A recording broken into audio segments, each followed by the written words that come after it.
అందరికీ నమస్కారం.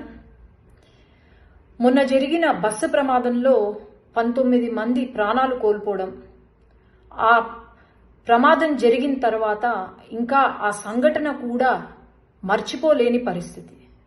ప్రతి నిమిషం ఆ సంఘటన గుర్తు చేసుకొని నిద్ర లేని రాత్రులు ప్రతి ఒక్కరం గడుపుతున్నాం. ప్రపంచం మొత్తము, దేశం మొత్తం కూడా ఇంకా బాధలో ఉంటే అప్పుడే ఎప్పుడులానే మరి సాక్షి న్యూస్ పేపరు, సాక్షి న్యూస్ వాళ్ళు శవ రాజకీయాలు, రాబందుల మాదిరే వాలి శవ రాజకీయాలు చేయడము మొదలుపెట్టారు.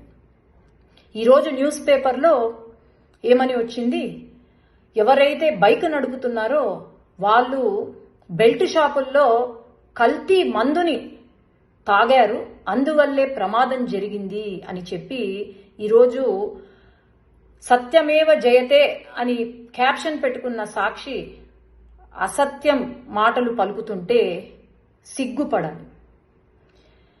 ఏమన్నారండి, బెల్ట్ షాపులో పర్చేస్ చేశారు, అది మిడ్ నైట్ అంటే 12 దాటిన తర్వాత 2:30-3 గంటలకు మద్యము, కల్తీ మద్యాన్ని కొన్నారు, అందుకే ఈ యాక్సిడెంట్ జరిగింది అని చెప్పి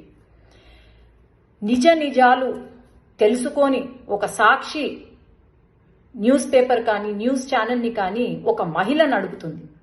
భారతమ్మ, నేను మీకు ఒకటే చెప్పేది, మీరు నిజంగా రాజకీయాల్లో ముందుకు రావాలి అని అనుకుంటే నిజం చూపియండి, కానీ అసత్యం చూపించొద్దండి.